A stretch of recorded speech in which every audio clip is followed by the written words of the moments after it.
दादा सकेसम्म क्यामेरा हेर्दिउँ न दादा चस्मा लाग्छ मलाई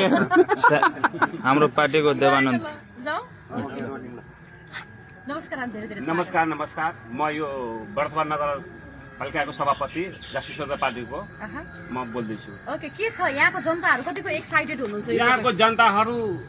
एकदम घन्टीप्रति एकदम आस्था ठुलो आस्था जुन दिनदेखि तपाईको हाम्रो रवि लामे छाने बालेनलाई यो मधेसमा घोषणा गरियो त्यो दिनदेखि यहाँको नयाँ युवाहरूलाई यति ऊर्जा आइसकेको छ घन्टीप्रति कि अब उहाँले फागुन 21 गते कहिलेको बक्सा खुल्छ र हाम्रो विजय घोषणा हुन्छ र हामी विजय उत्सव मनाउँछौँ भनेर यहाँका युवाहरू लागिरहेछ। भनेपछि यो पटक चाहिँ राष्ट्रिय स्वतन्त्र पार्टीको विजय उत्सव भइसकेको छ एकदम 100% विजय हुने भइसकेछ र आगामी यो मधेसको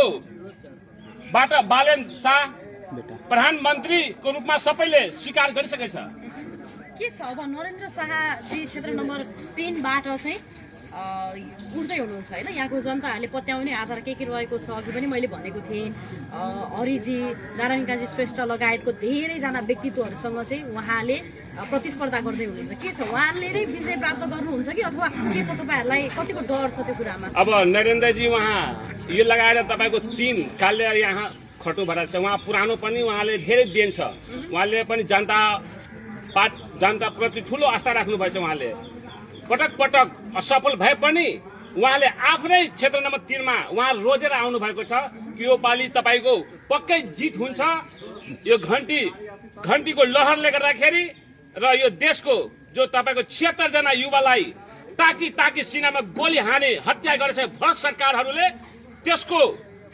यो अहिलेको जेन युवाहरूले र यो समाजले यिनीहरूलाई न्याय दिनको लागि यो घन्टी छापमा मोहर दिएर